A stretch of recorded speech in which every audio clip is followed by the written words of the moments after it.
պատերազմից բավական ավելի շուտ, անձամբ ես եւ փորձագիտական ընկերակցության էլի մարդիկ շատ հստակ պատերազմը կանխատեսում էին։ Եվ հանրայնորեն ասում էին, որ մենք գնում ենք պատերազմի։ Մենք գնում ենք պատերազմի։ Այսինքն դա այն, որ հետո իրենք փորձել են դրա մեջ անակնկալի էլեմենտ դնել, տեսնել եւ այլ, դա որևէ կերպ այդպես չի։ Անձը մտնում է այդ թակարդ, բայց անձը իր հետ պետությունն է մտցնում այդ թակարդը։ Այսինքն, եւ սա այն սկզբից պարզ էր, որ սա լավ բան չի բերելու, որպես այդպեսի։ Հիմա, բայց լավ բան չբերելու չափերը եւ պատկերացումները շատ տարբեր էին։ Ցանկացած թշնամի իր թշնամուն առաջի հերթին երկարաժամկետ եւ տևողությամբ եւ նաեւ ֆունդամենտալ ավիրման տեսանկյունից ամենակարևորը միշտ դիտարկում է այդ հիմնասյուներին հասցնող հարվածը։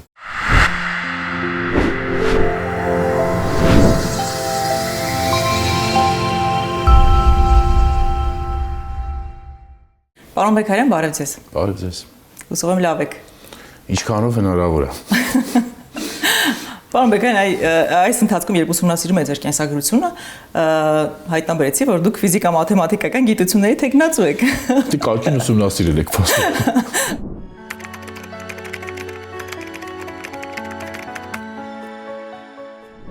Ճիշտ է, փոքր անակնկալի եկա, բայց շատ հետաքրքիր էր եւ հետաքրքիր այդ անցումը դեպի քաղաքագիտություն ինչպես եղավ եւ ինչպես որոշեցիք այդքան տարիներ գիտությամբ զբաղվելուց հետո զբաղվել քաղաքագիտությամբ։ Գիտեք, ինչ որ բաներ երևի կյանքում լինում են ինչ որ զուգադիպությունների նաեւ արդյունքում կամ ինչ որ ընթացքում անակնկալների արդյունքում, բայց այստեղ շատ հետաքրքիր է ստացվել իրականում, որովհետև անգամ բուհ ընդունվելուց իմ մոտ եղել է շատ հետաքրքիր երկընտրանք, այսինքն որը ընտրել, այսինքն մաթեմատիկական թևը, որովհետև ես կիրառական մաթեմատիկան եմ ավարտել եւ հետո իմ գիտական ընթացքը հենց կիրառական մաթեմատիկայի դաշտում ա եղել, թե դեպի արտաքին հարաբերություններ, այսինքն երկուսի նկատմամբ շատ մեծ սեր կար, հակում կար եւ այլն։ Բայց այն թվականներին, որ ես ավարտում էի ու բուհ պիտի ընդունվեի, Հայաստանում միջազգային հարաբերությունների ուրեմն մասնագիտացված բուհ կամ ֆակուլտետ չկար։ Եվ դա հետո պետք էր պատմական ֆակուլտետից ինչ-որ երրորդ կուրսից ամբիոնի անցում լիներ եւ այլն։ Դա իր հերթին եւ մյուս կողմից օբյեկտիվ գնահատման հետ կապված խնդիրներից նաեւ բխելով, որովհետեւ գիտեք, մաթեմատիկա, ֆիզիկա քննություններ հանձնելիս ընդունելության օբյեկտիվության վրա միշտ շատ ավելի հույս ունես, քան հումանիտար առարկաների պարագայում, ընտրությունը այդպես կատարվեց։ Այդ ժամանակ ընտրությունը այդպես կատարվեց, հետո արդեն երբ որ դեպի տեխնացուական ընթացքներ գնում, իմ մոտ եղել է մասնագիտականը շատ ավելի դեպի մաթմոդելավորում, ոչ մաթեմատիկական համակարգերում։ Այդ ոչ մաթեմատիկական համակարգերի մեջ նաև իրենց տեղն ունեին հումանիտար ուղղություններից եւ ուզեի թե չուզեի փորձում էի ինչ-որ բան պրոյեկտել նաև դեպի միջազգային հարաբերություններ, որտեղ այդ հետաքրությունը կար։ Իսկ հետո արդեն զուտ աշխատանքային կարիերայի իմաստով ստացվեց այնպես, որ ուրեմն անցա աշխատանքի արտաքին հարաբերությունների մշտական հանձնաժողով, ազգային ժողովի փորձագետի կարգավիճակում եւ այդպես այդ գիծը սկսեց խորանալ։ Բավական տարիներ զուգահեռ զբաղվել եմ։ Անգամ ահագին տարիներ, դուք նայել եք կեսարությունը։ Անգամ ահագին տարիներ զուգահեռ դասավանդել եմ, այսինքն երկու ուղղության վրա էլ զուգահեռ դասավանդել եմ, հա։ Ինձ թվում էր քաղաքագիտություն եք դասավանդել, ես տեսա, որ 3 բուհում դասավանդել եք, բայց փաստորեն նաև ուրեմն դասավանդել եմ արտաքին հարաբերությունների տարբեր բլոկեր, նույն Եվրոինտեգրում, ուրեմն Հայաստան միջազգային կազմակերպություններ, աշխարհաքաղաքական ուրեմն զարգացումներ տարածաշրջան տարբեր, ուրեմն այդ թվում հատուկ կուրսեր, բայց միևնույն ժամանակ այդ ընթացքում նաև դասավանդել եմ իմ ուղղությամբ, հա, այսինքն դրա համար հետո տես կամաց արդեն պաշտպանությունից ահագին տարի հետո հոդվածներ բավական տպագրելուց եւ այլն դրսում հիմնականում իդեպ, բայց արդեն չէր ստացվում համատեղ ընթացքը, դու նաև ժամանակի պատճառով, ոչ թե հետաքրությունների։ Շատ հետաքրքիր բան է, հետաքրությունները մեկական առ այսօր կան, այսինքն եւ ես ուզեմ թե չուզեմ, անկախ ինձանից ժամանակ առ ժամանակ ուղղակի երբ որ գտնում եմ այդ ժամանակային միավորը, ես այնտեղ այդ ճակատով իմ զբաղված գծի գիտական ճակատով, հա, ուզեմ թե չուզեմ հետաքրքրվում եմ, կարդում եմ, բայց դրա ժամանակը քիչ է, որովհետև առօրյան դե արդեն իրանը վերցնում է, էլի, այսպեսի։ Ու այդպես ստացվել է, եթե կարճ լիներ պատասխանը, այդպես ստացվել է։ Կարելի ասել, ես այդ կողմից ասեմ ձեզ, ես իմաստուն շնորհակալ եմ իրականում, որովհետև Արդյունքում ես զբաղվել եմ այսքան տարիների ընթացքում այն աշխատանքով եւ այն ուղղություններով, որոնց նկատմամբ սեր հակում ունեցել եմ շատ վաղուց։ Ես շատ լավ գիտեմ իմ ընկերներից, ծանոթներից, մեր շրջապատից, շատ մարդիկ գիտեն, որ ժամանակի ընթացքում զբաղվել են բաներով, որ հեչ իրանցը չի, բայց զբաղվել են, որովհետև կյանքը բերել է դրան։ Իմ պարագայում չէ, փառք Աստծո, զբաղվել եմ այն ամենով, ինչը իրոք եղել է հետաքրքիր։ Դա հրաշալի է, դուք տեղում եք, դրանից ավելի լավ զգացողություն կարծում եմ չկա։ Տեղա այդ զգացողությունը, ինչպես նշեցիք, կա։ Ну, ցենց երևի։ Պատմության ֆակուլտետում ես հիշում ենք անցնում ենք մագիստրատուրայում պատմական պրոցեսների մաթեմատիկական մոդելավորում։ Հիմա ես քիչ բան եմ դրանից հիշում եւ հիշում եմ, որ քիչ մարդեր ինչ որ բան հասկանում դրանից։ Պրոյեկտելով ձեր անցած ուղու վրա, ասում եի հարցնել։ Մոդելավորումն է, հա, Ուզում եի հարցնել, արդյոք մաթեմատիկական այդ մոդելավորումը օգնել է քաղաքագիտության մեջ ձեզ, որտեղ չէ մտածելակերպ կա, չէ՞ որ տրամաբանություն։ Չէ, գիտեք, դա երբեք չես մտածում հիմա ինչն է կոնկրետ օգնում այդ պահին, այսինքն որ եղած գիտելիքը, որ եղած ուրեմն քո անցած ճանապարհի որ էտապը նկատի ունեմ մասնագիտական, հա, բայց այդ ամեն ինչը քո մեջ առաջացնում է որոշակի բազա, որը դու կիրառում ես ցանկացած պահի ուզես թե չուզես։ Այսինքն դա քո մեջ նստած է։ Դա հնարավոր չի հանել, դա հնարավոր չի փոխարինել, կարելի է ավելացնել միգուցե, թե այդ ուղղություն, թե ուրիշ ուղղություն, բայց եղածը կա։ Եվ երբ որ դու այդ ճանապարհը անցած ես, դու ուզես թե չուզես քո մտածելակերպի վրա դեպքեր կա աշխարհայացի որոշակի էլեմենտների վրա, տեսակի վրա միգուցե, այսինքն ինքը մեկը իր ազդեցությունը ունի, այսինքն դու դրանից ոչ միտեղ չես փախչի, դա մեկը իր ազդեցությունը ունի էլի։ Վերջերս շատ եմ, որ ոդկասթներ կա, չէ, հատուկ դրան նվիրված, հումանիտար գիտություններն են կարևոր, թե ճշգրիտ գիտություններ, ես կարծում եմ դրանք հակադրելը ամեն դեպքում սխալ է, բայց այդ զրույցները այնքան հետաքրքիր են, երբ ճշգրիտ գիտություններով զբաղվողները ի վերջո հանգում են նրան, որ հումանիտար գիտությունը այնքան կարևոր է եւ ինձ հետաքրքիր փաստակներ են բերում։ Դուք ինչ կասեիք այս կապակցությամբ։ Ես այդ մասին եթե շատ խոսեմ, մեր շատ ընկերներ կարող է մի քիչ վատ զգան, որովհետեւ իմ մոտեցումը մի փոքր ավելի երևի կոշտ է իր այությամբ։ Տեսեք, ուրեմն իրականության մեջ շատ մեծ տարբերություն է։ Այդ տարբերությունը պրոյեկտվում է անգամ դեպի աշխատանքի կազմակերպում, մտածելակերպ, ուրեմն իրավիճակային լուծումների փնտրման դաշտ, տեսանելիություն եւ այլ։ Այսինքն իրոք տարբերությունները բավականին մեծ է։ Ասել, որ մեկը մյուսով կարելի է կամ փոխարինել կամ մեկին գերակայություն տալ, մյուսին չէ, իհարկե չի ստացվի։ Բայց կա մի ուրիշ կարևոր հանգամանք, տեսեք, իրականում գիտության ընթացքը, եթե մենք նայում ենք գիտության պատմությանը, հա, ունի շատ հետաքրքիր էլեմենտներ, այսինքն ինքը մոտավոր ասեմ պատկերացնելի լինի սպիրալաձև էվոլյուցիա է, այսինքն մի ընդհանուր կենտրոնից նրանց տարանջատումը, տարանջատված առանձնացված զարգացումը ինչ-որ կետ մինչև, որտեղ հետո պայմանական արտահայտություն օգտագործեմ, ներսով ներս փակվում է, զարգացնելու հնարավորություն չկա։ Ստիպված սկսում են մոտենալ իրարից ինչ-որ բան վերցնելու եւ զարգացնելու, նորից հատում է տալիս, հատման վրա որոշակիորեն գնում է, նորից սպիրալով բացվում է։ Այսինքն սա էվոլյուցիոն ընթացք է։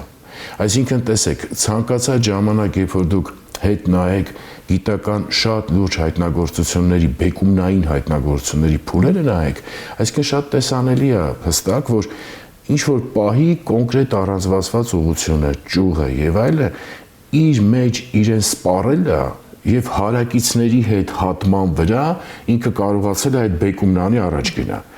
Հիմա սկզբից այդ հատումները լինում են օրինակ, հա, տեխնիկականները իրար մեջ, բնագիտականները իրար մեջ, հումանիտարները իրար մեջ, բայց ինչ որ պահի այդ փունջերն են ստիպված լինում հատվել,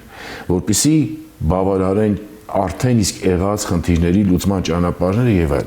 Եվ այդ փոխադարձ հարստացումը միշտ կա։ Մենք ինչքան փորձենք դրանք իրարից առանձնացնել, ինչ որ իմաստով դրանց առանձնացնելն էլ է արհեստական։ Հիմքում ներքևում հիմքում որտեղ կուզեք, հա, օրինակ հին փիլիսոփաները երբեք այդ հարցին չէին պատասխանի, որն է կարևոր եւ արդյոք դες խնդիր կարելի է դնել։ Այսինքն իրենք պատկերացնում էին, որ կա ամբողջի զգացողությունը, հետո այդ ամբողջի զարգացման համար պետքա ճյուղավորում։ Էսա, որը նորից եմ կրկնում, այդ սպիրալաձև էվոլյուցիոնը ապրում է անընդհատ, էլի։ Ես համաձայն եմ հին փիլիսոփաների հետ, որ ես հիշում եմ, որ 90-ականների վերջին 2000-ականներին էր դա շատ նկատելի, երբ հումանիտար գիտությունները կարծես չէին կարևորվում ըստ էության, եւ գտնում էին, որ դժվար ժամանակներում ավելի ճիշտ կլինի ուսումնասիրել ճշգրիտ գիտություններ։ Որտեղ երկրորդ խնդիրը գիտեք որն է, ով որտեղ ավելի հեշտ կամ դժվար է ադապտացվում։ Այսինքն օրինակ հումանիտարներին այն դաշտում շատ դժվար է։ Հակառակը այդքան այդպես չի։ Այդտեղից էլ է, մեղմ եմ ասում, այդտեղից էլ է գալիս այդ մշտական այդ զրույցը կամ բանավեճը, էլի։ Հա, իսկապես այդպես է։ Պարոն Բեգյան, այլ եւս մեկ անգամ ուսումնասիրում եք ձեր կենսագրությունը, դուք այն երկար ժամանակ զբաղվել եք եվրոինտեգրմամբ, այսպես ասեմ։ Սկսենք այդտեղից։ Այսօր Եվրոպան ձեր կարծիքով փոխվել է, ինչ խնդիրներ կան այնտեղ մշակութային, չգիտեմ, քաղաքական, որոնք հասկանալուց հետո նոր կարող ենք խոսել եվրոինտեգրման մասին այս փուլում, ձեր կարծիքով։ Որ հարցը սկսեցիք նրանով, որ էլի կենսագրությունից շատ հետաքրքիր էր հիմա որ հատվածն է գալու, ուրեմն ես եղել եմ հիմնադիրներից Եվրոպական ինտեգրացիա հասարակական կազմակերպության դեռ 2002 թվականին, իդեպ եթե թվով հետ գնաք հիշեք պատկերացնեք, դեռ ընդհանրապես քաղաքացիական հասարակության ինստիտուտները նոր են սկսում զարգանալ, կհանալ իրապես աշխատող գործող ոչ թե թղթի վրա առկա ՀԿ-ների թիվը մեծ չի, հասարակական կազմակերպությունների եւ այլ, եւ այդ ժամանակ հիմնադրվում է Եվրոպական ինտեգրացիա ՀԿ-ն, որը իդեպ ղեկավարել եմ 15 տարի, մոտավորապես 15 տարի։ Ուրեմն ինչ էր հիմնական, ուրեմն ՀԿ-ի առաքելությունը, ուղղությունը, անգամ անցյալ ժամանակով չասեմ, ինչն է եղել միշտ, հա։ Ուրեմն դա իր մեջ պարունակում էր եվրոինտեգրման կոմպոնենտը, եվրոպական արժեքային համակարգի, ուրեմն մեր հանրությանը նորմալ ճանաչելիություն ապահովելը, տեղեկացվածություն ապահովելը, ուրեմն այդ հատումների, այդ բոլոր հնարավոր գծերը վեր հանելը, նաև լավագույն փորձի ուսումնասիրությունը բնականաբար, եւ միևնույն ժամանակ զուգահեռ գերակայությունների մեջ էր կոնֆլիկտների կարգավորման եվրոպական փորձը։ Եվ պատահական չի, որ կառույցը, որը ներկայացրել եմ, շատ ուրեմն խիտ եւ խորությամբ, ուրեմն աշխատել է հենց կոնֆլիկտների կարգավորման գործընթացի հետ կապված պրոյեկցիայով դեպի Ղարաբաղյան հիմնախնդիր եւ հանրային դիվանագիտության էլեմենտ ադրբեջանական եւ արցախյան գործընկերների հետ, հա,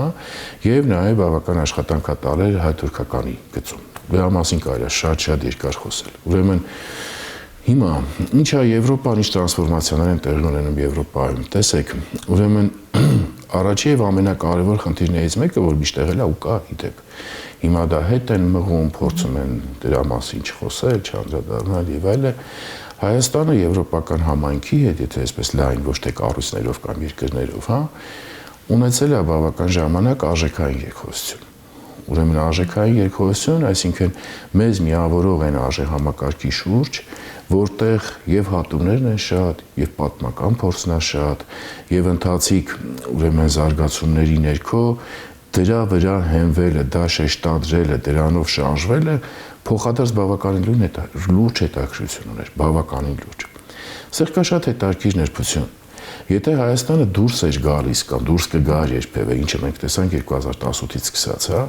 արժեքային երկխոսությունից ու կփորձեր երկխոսությունը տանել միայն շահերի վրա կամ առաջնահերթությունը շահերի վրա,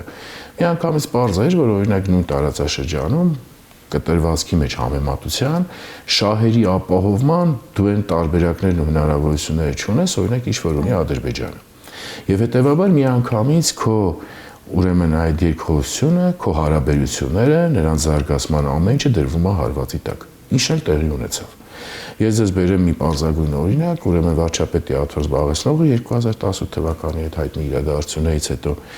առաջի այցերից մեկն է իր կազմակերպում Բրյուսել, այնտեղ կառույցների ներկայացուցիչների հետ Եվրամիության հանդիպելու, Եվրոպական խորհրդարանի եւ այլն ընդհանուր այցածրագիրը եւ թնդում էր այդ ժամանակ հետ վերադարձին ճանապարհին իր տրված ինտերվյուն, ուրեմն մեր լրագրողներին, որտեղ ուրեմն երբ խոսք է գնում ինչ ակնկալիք ունեիք ինձ ստացվեց եւ այլն, խոսք է գնում իր կողմից արդեն ուղղակի ֆինանսական ակնկալիքի մասին, եւ որ այդ ֆինանսական ակնկալիքը չի բավարարվել եւ բավականին ցինիկ ուրեմն արտահայտչաձևով, հա, երբ ինձ առաջարկեցին գումար, այդ այնքան գումար էր, որ ասեցի լավ ձեզ կարող է պետք կլինի ձեզ պահեք, ես մեր օլիգարխներից թափտամ, դրանից ավելին կհանեմ։ Սա եվրոպացիների համար շոկ էր։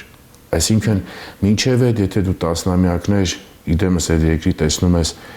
արժեքային երկխոսության գործընկեր, եւ մեկ է դու այսպիսի բան ես ստանում շոկ էր նաև կրկնակի, որովհետև իրենց ընկալումով եւ պատկերացումով 2018-ը Հայաստանում ժողովրդավարության մի հատ չգիտեմ ինչ աճ էր եւ այլը, եւ եկել է նոր իշխանություն է ժողովրդավարական նորմերի, այսպես դափնիների վրա, դե հո չեն խորանում այդ ամբողջ իրականության մեջ այդ ձևով մտած չեն, եւ հերիք չի Հայաստանից մի հատ էլ այդ ղեկավարից այդ ալիքի ներքո դա բացահայտ շոկ էր, բայց դա դարավ հետո քաղաքական գիծ, այսինքն դարձավ քաղաքական գիծ, նրանք այդ պայմանական ասած ձեռնոցը վերցրին եւ այդ երկխոսությունը վերածվեց ուղղակի շահերի ընթացքով գնացող երկխոսության արժեքային կոմպոնենտը բավականին նվազած։ Եթե ավելի գլոբալ նայենք, հիմա նույն եվրոպական էլիտաները բավականին լուրջ խնդիրներ ունեն իրենց հանրությունների հետ,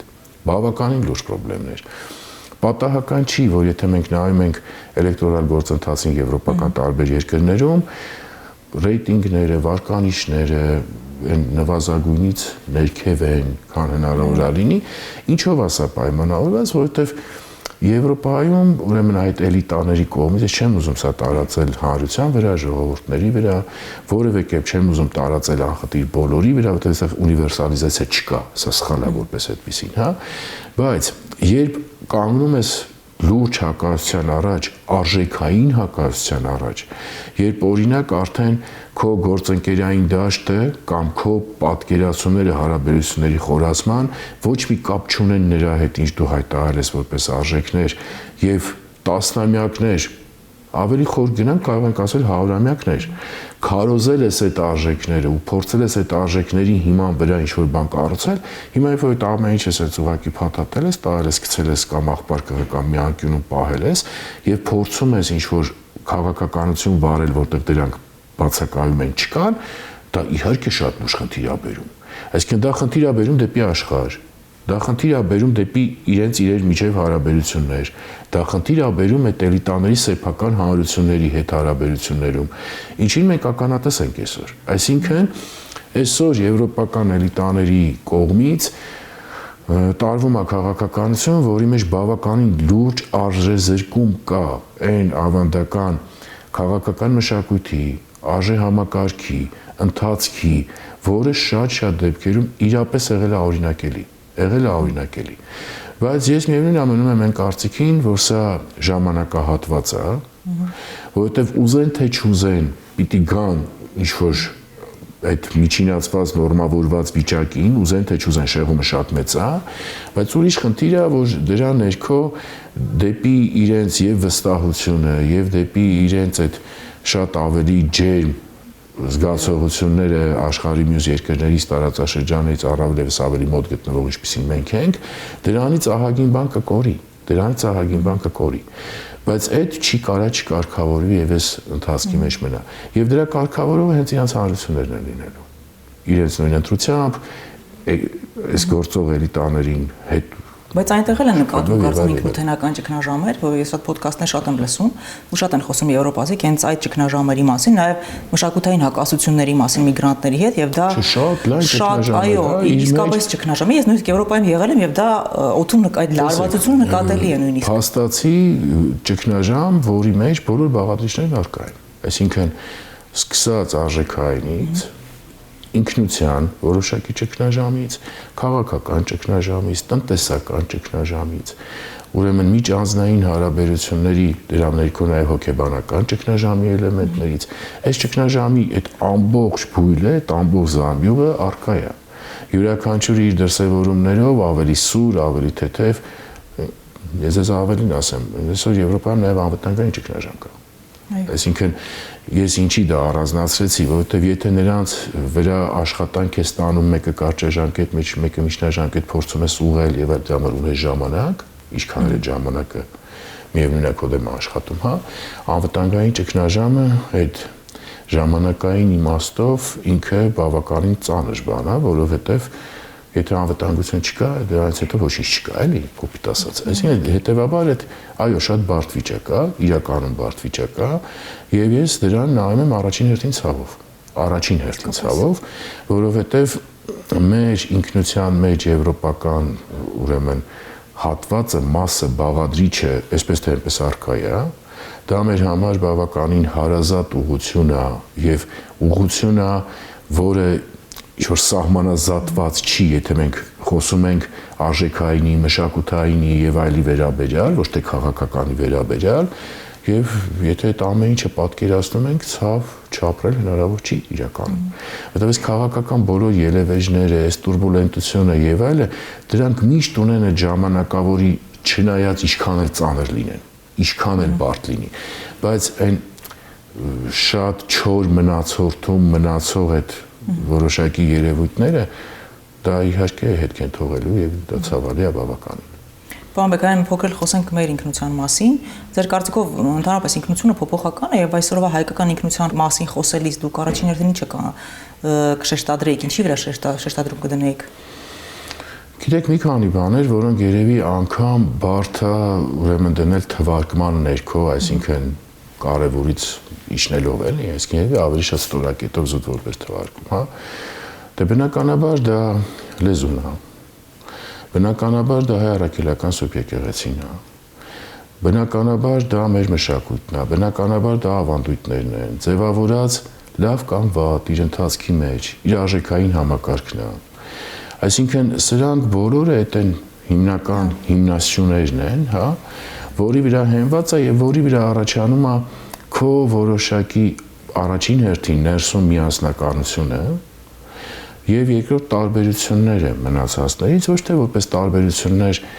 որով դու պիտի փորձես քեզ գերակա զգալ, դրանում չի խնդիրը, այսինքն դու այդ ամբողջ համայնապատկերի մեջ համաշխարհային քո բազմազանության երանգը թողելու հնարավորությունն ունես, հա, ելնելով քո ինքնության այդ էլեմենտներից, որոնք կան։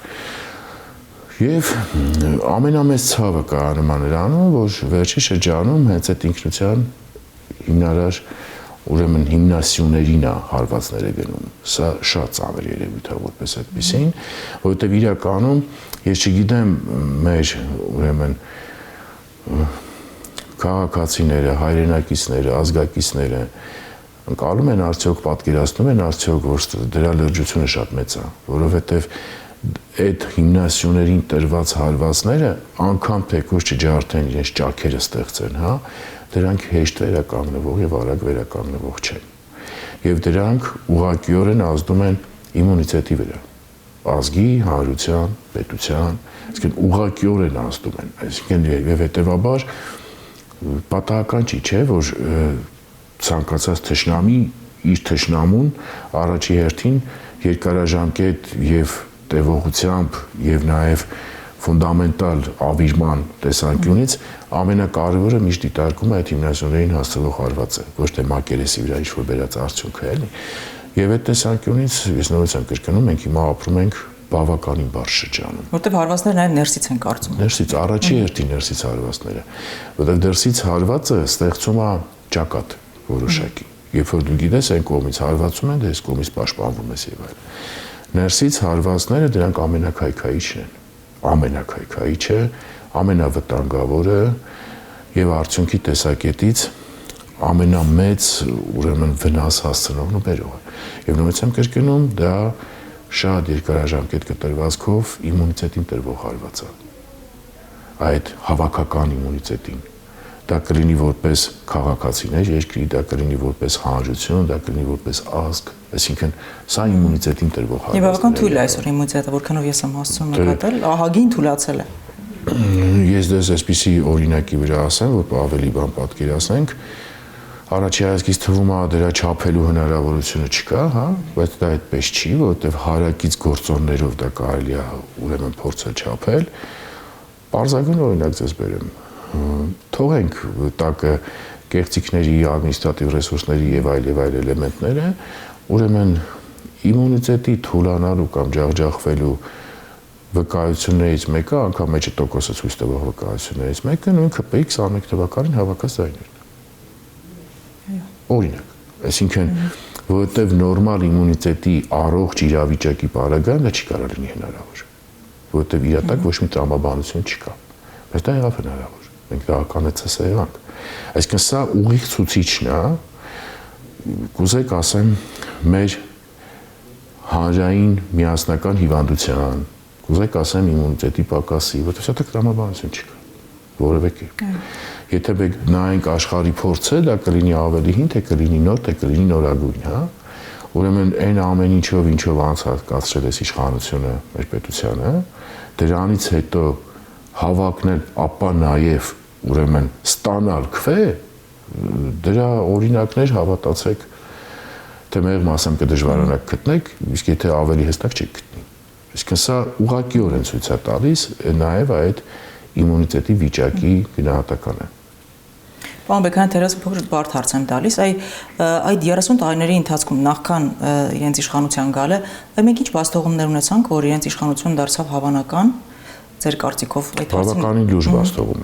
Բավականին լուրջ բաստողումներ, ուրեմն կարելի է այդ շարքը շատ երկար թվարկել, ուրեմն բայց ես մի քիչ սուբյեկտիվ, իմ կարծիքով, իմ պատկերացմամբ ամենակարևորներին փորձեմ անդրադառնալ, հա։ Առաջինը դա կրթական համակարգն է։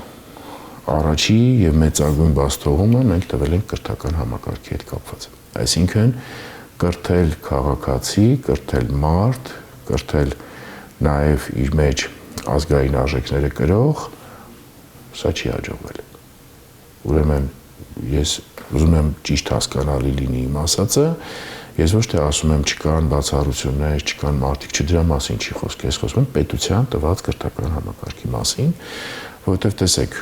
պարզագույն օրինակ բերենք, որը նորից է տրամաբանության առումով անգամ շատ դժվար է մարսելը։ Ուրեմն խորհրդային միության տված կրթությամբ, որը քո երկիրը չի, դա ազգային պետություն չի, դու մաս ես դրա, բնականաբար, բայց ընդհանուր կրթական համակարգի ներքո ես, հա։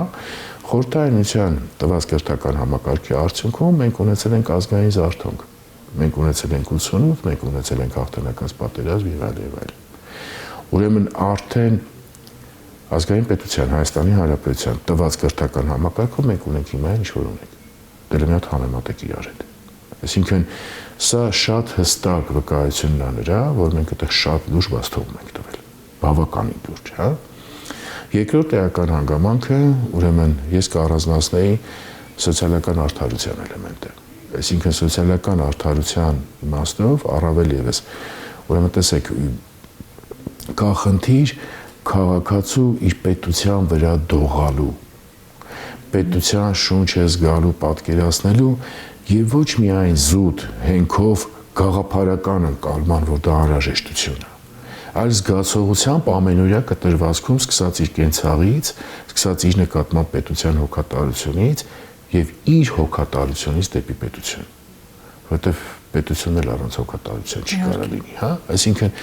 բայց սրա հիմքում կա շատ կարևոր հանգամանք, այդտեղ սոցիալական արդարության էլեմենտն է, եւ այդ սոցիալական արդարության ուրեմն լիարժեք դարձնելու, տեսանելի, ընկալելի, հասկանալի դարձնելու, դրա զգացողությունը քաղաքացուն տալու, իսկ այդտեղ չես կարող ռոպագանդայով տասել, իրակյանքով զգում է, հա։ Մենք ստեղ տվել ենք լուրջ բաստողումներ։ Հաջորդ բաստողումը որպես այդպիսին, դա պետական ինստիտուտներ, պետություն, իշխանություններ, հանրություն, կապերի խնդիրն է։ Այսինքն սեփական հանրությանը կարողանալ մատուցել այն ամենը, ինչը կարևոր է պետության համար, ներկայացնել արվող քայլերը, խորհրդակցել, հետադարձ կապով գեներացնել, վերցնել, այսինքն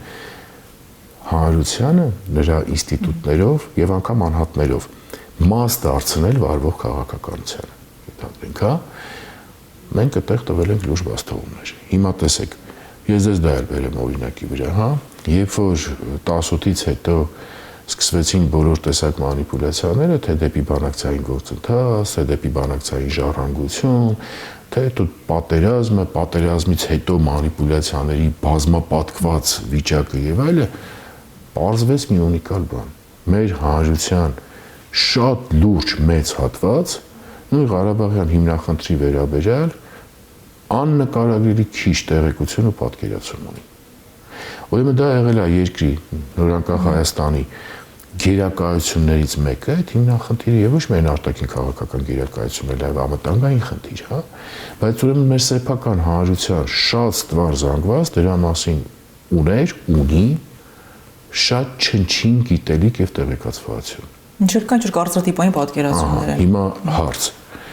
Այդտեղ առաջի պայմանական բառ օգտագործեմ, մեղադրանքը դեպի մարդնա, դեպի քաղաքացին է, թե դեպի պետություն է։ Այսինքն, պարզ է, որ միշտ կարելի է ասել, չենք թաքցրել ոչինչ, այսինքն իրականում այդպես է եղել, հա։ Եվ հետեւաբար հետաքրքրված մարդը իր հարցերի պատասխանը կգտներ։ Կարելի է ասել, բայց սա մոտեցում է, այսինքն պետությունը իր կողմից պիտի հասներ նրան, որ հարցը, թեման եւ այլը չլիներ որևէ կերպ օտարված, գիտակցված կամ չգիտակցված օտարված։ Հա, էլի մեջը ավելի հետաքրքրվածները դեպի ավելին կունենային, հա, բայց իրականության մեջ բերեցի այդ օրինակի վրա, բայց կարող են բերել այլ օրինակների վրա։ Այսինքն այս երկխոսությունը, կոմունիկացիան, հանրություն մի կողմից եւ մյուս կողմից պետական ինստիտուտներ, պետություն, իշխանություն, այսինքն սա չի ստացվել դնել այն հիմքերի վրա, որը կապահովեր ավելի դրական արդյունք, իսկ այդ դրական արդյունքն էլ ինքնանպատակ երևույթ չի, որովհետեւ եթե այդ արդյունքը լիներ, այդ թվում մենք օրինակ տեսեք 21-ի ընտրականը չափեցին կոմունիտետի անկմամբ, հա, այդ իմունիտետը այդքան անկում չէր կարող ապրել այդքան կարճ ժամանակահատվածում, բարձ ասեմ։ Այսինքն այսրանք են բացթողումների շղթայի, հա, այն ես կնշեի որպես առաջի 3 դե իհարկե այնտեղ կարելի է թվարկել արատավոր երևույթներ, տարբեր եւ այլը, բայց որոնք ինչ որ ձևով, ինչ որ կերպ անգամ շատ բարագալեմ սրանից ածածվում են։ Սրանցից այս նշվածներից ածածվում են։ Ես այդ 3-ը կդնեի որպես այն ամենահիմնականներ, էլի։ Իսկ 18 թվականին, պարոն Բեկարյան, դուք իրադարձությունների նման ընթացք կանխատեսում էիք։ Ոչ։ Իսկ 20-ին։ Անկեղծ ասած ոչ։ Դե տեսեք, 18-ին ուրեմն իրադարձությունների նման ընթացքի նկատի ունեք եթե իշխանապողություն եւ այլը, թե հետո Արցախի կորուստը։ Իհարկե չէ, ուրեմն տեսեք, անգամ եղել է կուզեք հիմա եթե հետահայաց նայենք դրան անվանենք նաեվություն, որոշակի կամ չգիտեմ ինչ անվանենք, հա։ Ուրեմն ես ինքս նույն ազգային ժողովում падգամավոր էի։ Ուրեմն ես ելույթ եմ ունեցել այդ 18 դեպքերի ժամանակ եւ ուրեմն խնդրանքով կամ առաջարկով դիմել այդ իշխանության ձգտող ուժին, դեռ տանցման շրջանն է, որ ուրեմն ձեր թիմից ներկայացրեք այլ վարչապետի տեխնացու։ Եվ փորձել եմ ինչքան դա հնարավոր էր չդուրս գալով դեպի պետական ուրեմն մոտեցման սահմաններից փորձել եմ դա բացատրել։ Ասեմ, տեսեք, այսօր երկիրը կանգնած է երկու տեսակի շատ լուրջ խնդիրների առաջ։ Առաջինը, եթե իշխանությունը փորձում է իր ժողովրդի, այսքան դուրս եկած մարդկանց կամքին հակառակ պահել իշխանությունը, մենք ներքաղաքական շատ լուրջ ճգնաժամ կմտնենք։ Բայց եթե հակառակը այդ իշխանությունը հանձնվում այն ձևով, ոնց որ դուք պատկերացնում եք, եւ ներկայացված անձը դառնում է երկրի ղեկավար, մենք ճգնաժամ կունենանք արտաքին քաղաքական։ Ես այդ ժամանակ չեմ ուզում փակագծերը շատ ավելի լայն բացել, որովհետեւ կարծում եմ, որ դա պետության համար ճիշտ չի լինի, բայց փորձում եմ հնարավորինս դա բացատրել։ Իսկ դա ինչ հետ էր կապված շատ բաց բան կար, հա, ուրեմն իշխանության էր գալիս այս դեպքում ուժը բացի անձ, որպես առաջի դերակատար, որը ընդհանրապես շատ կարճ ժամանակ առաջ, ուրեմն առնվազն երկու նախաձեռնությամբ էր հանդես եկել եւ հիշվել, մեկը Հայաստանի ԵԱՏՄ-ից դուրս գալու վերաբերյալ օրենքի նախագիծ։ Մյուսը 2016 թվականի քարորիա պատերազմի հետ կապված ուղիղ մեղադրանք էր առաջադրել Ռուսաստանին։ Այսինքն արդեն նոմինալ կար վիճակ, որ դա պիտի ստեղծեր բավականին լուրջ լարում։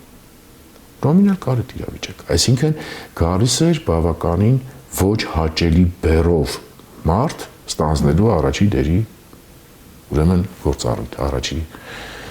դեմքի գործառույթը։ Եվ սա ուղղակի զգուշացվում էր ոչ թե նրա համար, որ կոնկրետ անձի հետ խնդիր կար,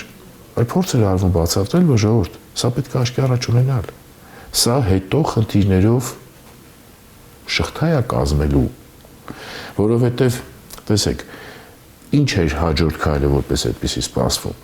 Մարդը պիտի գար ասեր, ենթադրենք, ես իմ սկզբունքները դա է, ես հավատալու եմ իմ սկզբունքներին, տենց եմ մտածել, տենց եմ պատկերացրել եւ այլն, լավ, դա շատ լուրջ եւ շատ ուղիղ հարված էր հայ-ռուսական հարաբերություններին։ Մարդը գար ասեր, գիտեք, ես քանի ընդդիմություն էի կամ լրագրող էի կամ, չգիտեմ, խմբագիր էի, ես դերի ուրիշ բան էի մտածում, ես հիմա հենց այս իշխանություն ստացա, այս աթոռը եկա, սկսեցի ուրիշ բան մտածել, դա միանգամից բերելու էր տոտալ անլրջություն։ Իր հանդեպ եղած վերաբերմունքի։ Հասկացաք, հիմա Անձը մտնում է այդ թակարդ, բայց անձը իր հետ պետությունն է մտցնում այդ թակարդ։ Այսինքն, եւ սա հենց սկզբից պարզ էր, որ սա լավ բան չի բերելու, որպես այդպեսի։ Հիմա, բայց լավ բան չբերելու չափերը եւ պատկերացումները շատ տարբեր էին։ Բայց այդ պատկերացումները սկսեցին գնալով, ուրեմն, ավելի իրականությանը մոտենալ, որովհետեւ ես չգիտեմ դուք կհիշեք թե չէ, կամ առիթ ունեցել եք, տեսել եք, ուրեմն պատերազմից բավական ավելի շուտ անձամբ ես եւ փորձագիտական ընկերակցիաների մարդիկ շատ հստակ պատերազմը կանխատեսում էին։ Եվ հանրայնորեն ասում էին, որ մենք գնում ենք պատերազմի։ Մենք գնում ենք պատերազմի։ Այսինքն դա այն, որ հետո իրանք փորձել են դրա մեջ անակնկալի էլեմենտ դնել, տեսնել եւ այլ, դա որևէ կերպ այդպես չի։ Այսինքն վարքը իշխանության դեպի Ղարաբաղյան հիմնախնդիր եւ բանակցային գործընթաց առանցինգից վարքը իշխանության դեպի արտաքին գործընկերներ եւ կապ չունի որ գործընկեր դա կներ Ռուսաստանի Դաշնությունը, Եվրոպական համայնքը, Միացյալ Նահանգները, Իրանի Իսլամական Հանրապետությունը, Չինաստանը, որը կուզեք, անգամ հաջողեցին Վրաստանի հետ հարաբերություններին հարվածներ հասցնել էլի, ասեմ այսպես։ Այսինքն այդ վարքը բանակցային գործընթացի տրամաբանության բեկումն ու փշրումը ուրեմն դա ցույց էր տալիս, որ սա տանում է պատերազմի։ Շատ հստակ ցույց էր տալիս։ Եվ դա մի անգամ չի կանխատեսվել, հիմնավորվել եւ այլը մինչեւ 20 թվականի սեպտեմբերի 27։ Մի անգամ չի արվել։ Առավել քան վստահ եմ, որ եթե փորձագիտականը սա տալիս էր, ուրեմն անմիջականորեն, բնականաբար անմիջականորեն դրանով զբաղվող կառույցներն ու մարդիկ տալիս էին, որովհետև նրանց համար դա ուժ ձևով է տեսանելի, քաղաքական գծով չի տեսանելի, հա։ Հետևաբար, այո, պատկերացումները սկսեցին ցույց տալ, որ այն բոլոր վտանգները, ինչի մասին խոսում էինք, բազմապատկվել են, դրանց մեջ դրվել են ինչ-որ ճակերտավոր հետևողականության գծեր, եւ մենք գնում ենք այդ կատաստրոֆային։ Տարվում է երկիրը այդ կատաստրոֆային։ Հիմա բայց այդտեղ էլ պատկերացումները պատերազմի արդյունքի հետ կապված չէին կարող լինեին այն ինչ որ եղավ։ Այսինքն էս էլ մի հատ երկրորդ փուլ է, հա, հետո ինչ կհաջորդի դրան նաեւ։ Հետո ինչ կհաջորդի դրան արդեն, այսինքն ամեն անգամ, ամեն փուլում ուրեմն իրենք կարողացել են զարմացնել, իրենք կարողացել են այդ վատից շատ ավելի վատին հասնել, ճակերտավոր, հա։ Արդյունքում ասենք նույն Ադրբեջանը օրինակ ստացել է ունի այն ինչը նա անգամ չուներ իր երազանքներում։ Ոչ միայն պատկերացումներում, այլ պատկերացումներում, այլ երազանքներում։ Թուրք-ադրբեջանական տանդեմը ստացել է իր բոլոր պատկերացումներից շատ ավելին, շատ ավելին։ Եվ ի դեպ այդ ընթացքը կանգնած չի։ Մենք հիմա ապրում ենք դրա շարունակության։ Մենք ապրում ենք դրա շարունակության մեջ որպես այդպես։ Պարոն Բեկարյան, քանի որ ժամանակը սուղ է, բայց ուզում եմ մի հարց տամ ձեզ, որ ազգային տեսլականի մասին եմ ուզում խոսենք եւ դրա անհրաժեշտության։ Արդյոք այն այս պահին պետք է ինչ որ երկարաժամկետ նպատակներ դնելու համար ազգային տեսլականի կարևորությունը ձեր կարծիքով։ Տեսեք, որ ցանկացած պահի անգամ ոչ միայն մեր այսօրվա իրավիճակում, ընդհանրապես ցանկացած ժամանակ, երբ ազգային տեսլականը չկա, դա վերջի սկիզբն է։ Այսինքն դա պետության պլանն է ինչ որ X ժամանակի համար ըստ էության։ Գիտեք ոնց ինքը իր մեջ բոլոր բաղկացուցիչներն ունի, այսինքն դրա ներքո կա ձեր ասած պետության ռազմավարությունը, պետության մարտավարությունը, այսինքն երկարաժամկետը, միջնաժամկետը, նաև կարճաժամկետը, բայց սա միայն դրանով չի սկսվում ու ավարտվում, որովհետև մենք ունենք յուրահատկություն, որի մասին մեզ երբևէ պետք չի մոռանալ, հա։ Ուրեմն Հայաստանի Հանրապետությունում բնակվող մեր ազգակիցների քանակը 1/3-ն է աշխարհով սփռված մեր ազգակիցների քանակից, այսինքն հետեւաբար ուրեմն կան երկու հիմնական ուղղություններ, որոնք բավականին հատման մաս ունեն եւ ունեն մասեր, որոնք հատմանը ծառայում են, բայց հատված չեն, կամ պիտի ծառայեն, բայց հատված չեն, հա։ Հետեւաբար դա չի սկսվում եւ ավարտվում միայն պետության երկարաժամկետ, միջնաժամկետ, կարճաժամկետով, հա, տեղ Կասպիորքի գործոնը, մեր ուրեմն հայրենակիցների ներառյալ ազգային փոքրամասնությունների զարգացման մեր հետ ընթացքում նաև իրանց ինքնության պահպանումից սկսած մինչև զարգացման պետության նպաստում, այսինքն սրանք բոլորը էլեմենտներ են, որոնք մի կողմից ունեն պետությանը, մի կողմից ունենան սփյուռքին եւ այլ եւ այլ։ Հիմա երբ որ այդ տեսլականը չկա, այդ պատկերացումը չկա, եւ երբ որ այդ պատկերացումը առավել եւս մաս չի նույն կրթության,